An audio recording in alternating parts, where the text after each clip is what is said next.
Hey everyone, good morning, good afternoon, and good evening to you from wherever you are listening in from.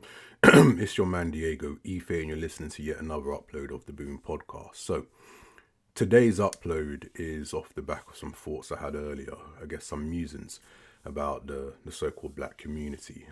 This particular topic is a long time coming, and I would have got down to it if I hadn't had to juggle what I have had, but as they say, better late than never, right? So, what I'd ask you, the listener, especially if you identify as being black, what comes to mind when you think of the black community? Now, there's a reason why I asked that question.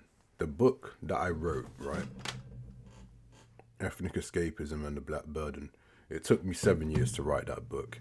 And I mean, if you read the foreword, you'll see, much of my motivations for writing it. But among those was some of the toxic experiences that I had from when I was a lot younger, or toxic encounters where you had people who would be hostile to other black people who they thought were not stereotypically black, right? Now, initially, that stuff used to really irk me because said people were massive proponents of all the stereotypes that portray us in a negative light. They would emulate them. In fact, on a social level, those people were more rewarded than people who are not trying to get caught up in badness and, things which are, regressive, shall I say. So I think it's a very topical subject because what you have is, and I've said this before, because we're no longer in the era of civil rights. So that's not to say that you don't have legislation which has been passed from, in the last few decades, in fact, more recently, which may provide protection. For example, the Equality Act 2010 in the UK. I think America has its own legislation. I'm not sure if I think it should be the Civil Rights Bill, but that one I'm not so much a expert on. Well, like I said, I know the Equality Act a bit more. I'm more acquainted with it. Let me put it like that. But outside of that, there isn't really a movement. I think if people want to reach like a quantum reach, they'd say it's Black Lives Matter. But we know that Black Lives Matter was not what it presented itself to be. I won't go into too much detail because that's not the point of this video per se. But what that has done, because there isn't really a centralization of blackness, there's not like a global institution or even within the diaspora, like wherever you're based, that there's an accessible institution. And that is not a bad thing. It's not a good thing. It just is a fact. It speaks more to the diversity or the heterogeneity among so-called black people. And I think that in the UK in particular, it's even more so. I call it the fictive black community because the word is almost like it's used in a very cavalier way. I could be speaking to someone, for example, who's like a black American, to use an example, and he will talk about his experiences that are peculiar to living as a black person in America. And while there may be some parallels, I will have my own nuanced experience, or another person that grew up in London and or another part of the UK will have their own kind of like nuanced views, okay? But the challenge you'll have is you'll be talking past each other at times and not even realize it. And for me, I think that's counterproductive. It informs a lot of things because, again, and this particular upload is off the cuff, right? So, I'm just these are like my musings. We're heading into uncertain times. Uncertain doesn't necessarily have to be bad, but naturally people are going to gravitate to some form of protection or protective mechanisms. It's part of the reason why a lot of women have joined the whole soft girl era, looking for essentially like a soft landing, right?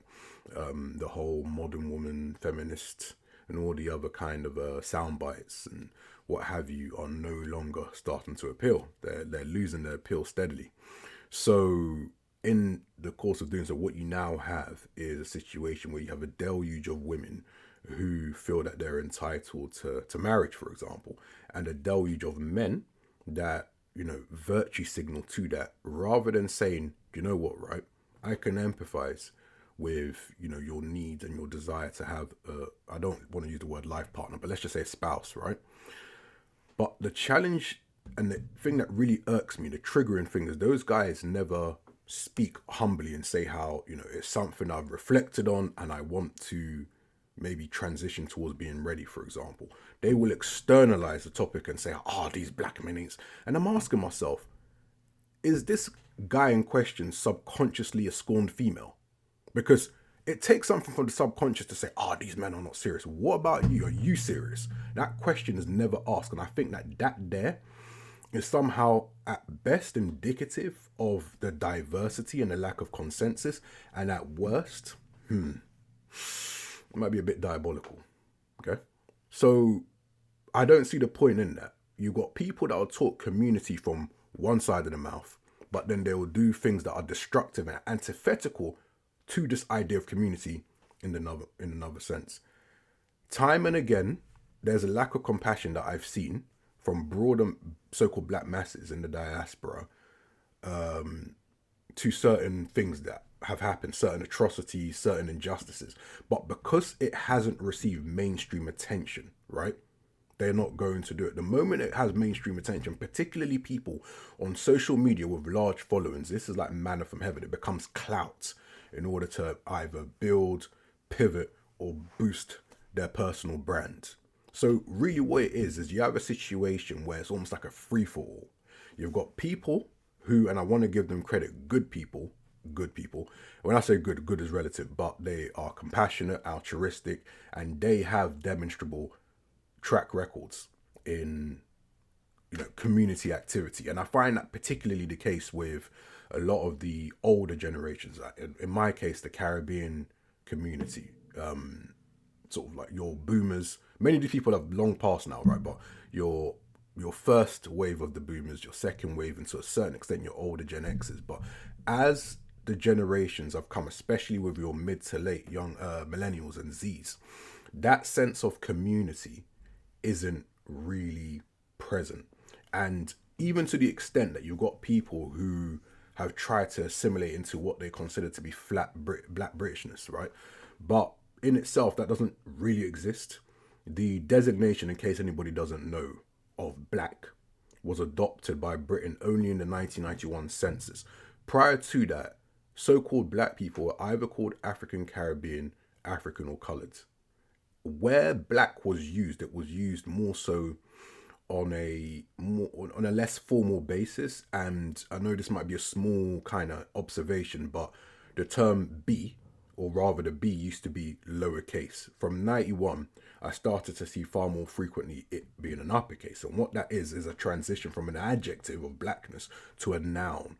So because of obviously certain, how would I put this now, expediencies as far as Britain is concerned, in terms of being able to have a lid on its black population, know about how certain things might affect it, whether there may be a case for providing some kind of support, concessions, or even containment, is good to kind of categorize people the best way. And the thing about blackness, even from the UK's perspective, right, it's not static. You look at how the changes that have transpired from 91 to the 2021 census.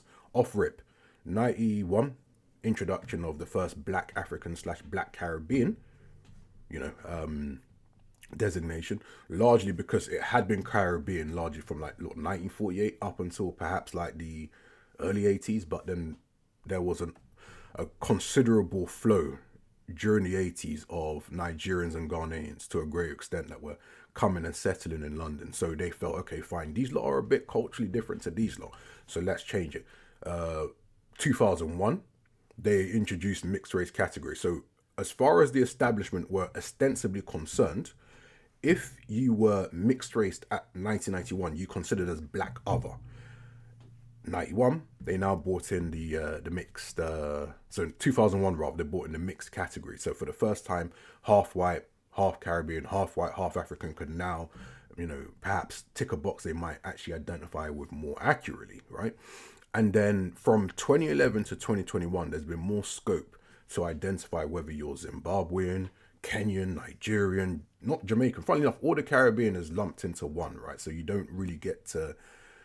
get a flavor, but and I can do another video on this. My suspicion, or not my suspicions, my estimates are that the Jamaican population or Jamaican British population, even if it's black people that might, it's their granddad or great granddad or great grandparents that came here all those years back, they have the highest percentage. Then I think it's Nigerian. But I thought it was the reverse, but when I really sat down and reflected on my work and research, I think that is what it is. So ultimately, there's been changes. It's not static. It gives more scope for expression. But the problem is, a lot of people, rather than reading, and there's a lot of books that would furnish people more context. In fact, I'll go one further. The younger generation would do well to read more, even if it's not my book necessarily. There's a plethora of other books which will be beneficial and give you a greater sense of self if you truly want to embrace this black identity. So you've got a book called Black and British: A Forgotten History by David Olusoga. If you want a rendition of history that will really help to contextualize what it is to be, in quote, black in this country, very good book, right? I think that's probably the most important book, because I think there's a certain degree of facts that need to be accumulated, because I think it will inform these decisions better. I tend to find the people that are more well-read and more informed speak less on this topic. The ones that don't seem to know much seem to, their mouth is just going on. You understand? And do you know how many times I've been on platforms where someone will say, see what, yeah, we talk about an agenda, the black community, yeah, and then you're waiting for them to land, but yet nothing else follows that. So I'm saying I'm sick of those conversations where, people, even if people are going to, it's dialectical and there's going to be different ideologies, let the ideologies be informed, right? Because what now happens is that, for example, if we talk about friendships, certain people will burn bridges with other people before the bridge has even been established, because they take issue with some nonsense. Oh, that person speaks well. Oh, that person likes to read a lot. Or, oh, that person has multiple degrees. The point I'm making is, they will now antagonize. And it almost will be, by inference, a case of the blind leading the blind. If you let that person, right, dictate to you how you should be black.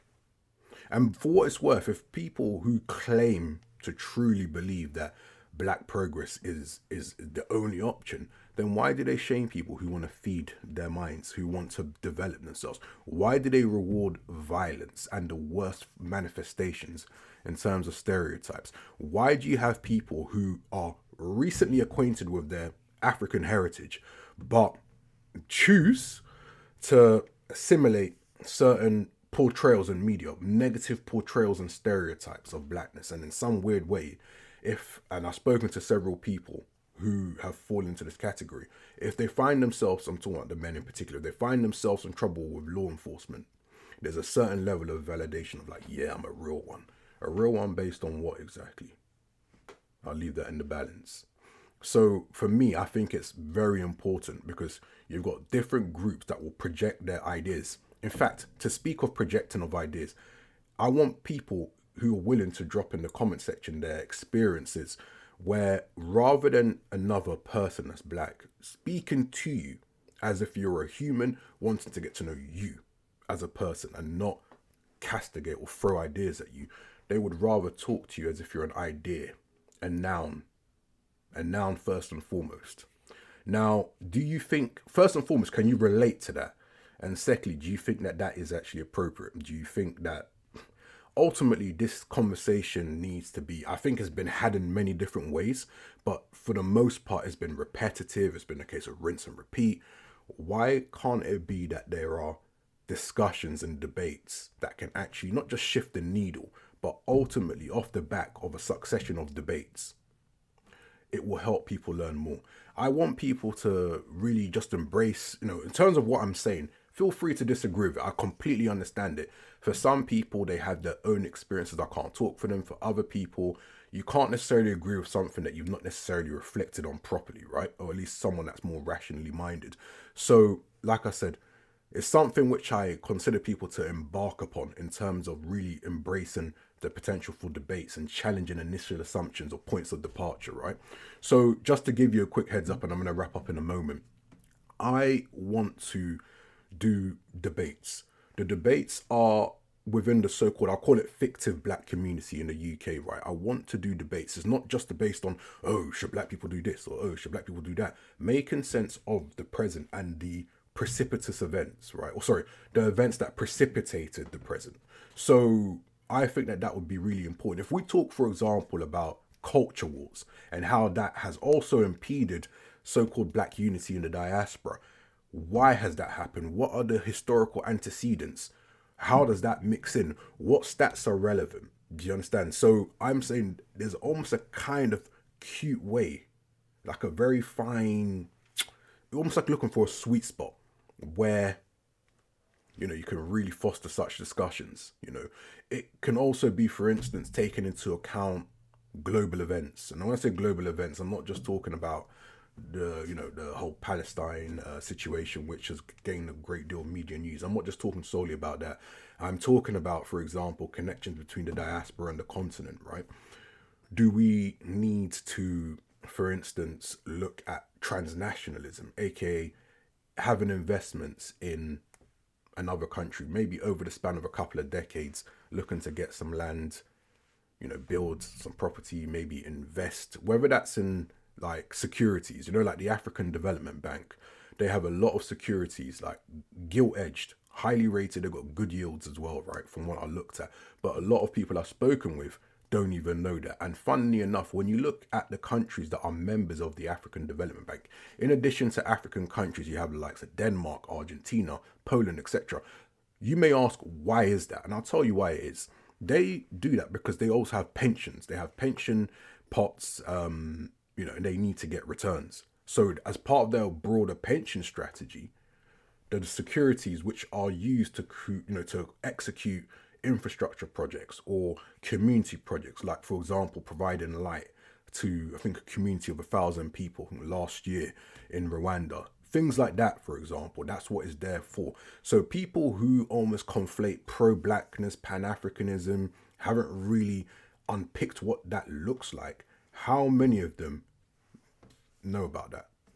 There's nothing wrong with not knowing about it, but upon learning about it, what would they do with that information is the question. So ultimately, it comes down to the extent of commitment, or the desire to contribute, or the desire to gain. And ultimately, the whole idea of community is meant to be symbiotic. So as much as there's times where people virtue signal about doing X, Y, or Z for the community that they, in the next action, would actually undermine the community spirit for, look beyond that and actually really consider what it means. I think that there is probably the best thing that a lot of people can do. This is just my contention. I'm not saying anyone has to necessarily be like, yeah, it's gospel. But why I say it's important is it will inform people's expectations as it pertains to certain hoped outcomes from other fellow black people in the diaspora. Whether it's a case of, for instance, some people take exception to someone saying that, oh, you're supposed to be a six-figure this, or you're supposed to have this, or you're supposed to build generational wealth, or you're supposed to basically be like a finished product. You're supposed to not be in development. You're supposed to come game ready, essentially, right? And perhaps the other party, for instance, might just be a case of come as they are. Someone may have some kind of like daddy, I wouldn't call it daddy issues, but they may have a certain kind of relationship with one of their parents. And so they might, for example, think that you should inherit the sins, so-called sins, of their parent, for instance, or a cluster of parents. That isn't the purpose of community, where somebody arbitrarily uses someone else as an avatar and a proxy to offload all of their nonsense onto. That happens time and again. That really needs to stop, if I'm being honest, right? Me personally, if I have a zero tolerance policy on that, I'll keep it straight. If you're gonna come with community, come talking community. You're the one that initiates the discussion. I will scrutinize the hell out of you, especially if you're very forthcoming, you're very critical, and you have no track record, and you're largely a non-entity. And that might sound harsh, but there's gonna have to be harsh discussion. So anyway, wrapping up, thank you for listening. I really do appreciate your time. I hope I've managed to keep you engaged for the last sort of 20 odd minutes. Watch this space. I do have other stuff I'm working on as it pertains to content creation, not just books and the movie project, but also content creation. But there's one particular project I'm labeling it, this is like a placeholder. Diego's decisive debates, or decisive debates with Diego. This is a placeholder. I mean, feel free to give me some feedback, but ultimately the idea is there will be like a structured debate that will take place on the StreamYard where I, or maybe my subs, or someone that wants to make a suggestion, can have certain parties that may have certain social media personalities or certain kind of backgrounds that would help to really illuminate such debate. So we're gonna have different kind of debate topics. It's still a work in progress, and initially the plan is for it to be perhaps on a StreamYard kind of situation where I'm not going to be the debater, mind you. I'm going to be the mediator or the moderator or whatever. I'm going to arbitrate between the parties involved, make sure that there's certain house rules that are literally sort of, what's the word I'm complied with, right? So that it makes it more of an interesting experience for the viewers and independent, potentially, you know, directions that it can be taken in. Studio, you know, do have a. I'm not sure if you lot, any of my subs or anyone that watches this has watched the big questions. It's not exactly like that, no. But I'm thinking of something similar, which is nuanced and will be refreshing and necessary in 2024 and possibly beyond. So, like I said, it is literally in its nascent sort of state in terms of really taking shape. But watch the space, and I will keep you posted. Once again, thank you for listening to me. I'd love to, hear what you think in the comment section, even email. Please drop your likes. Please do subscribe. And before I forget, if you haven't got yourself a copy, make sure you get my debut book, Ethnic Escapism and the Black Burden Volume 1. You can get a copy on my website, www.diegoife.com. That's www.diegoife.com. This is Volume 1. Volume 2 is coming out imminently. Just trying to get some edits sorted out with respect to that, and also have 3 other books that are also coming off the back of that. Anyway, I'll keep you posted. Thank you once again and have a wonderful day. Till next time, please.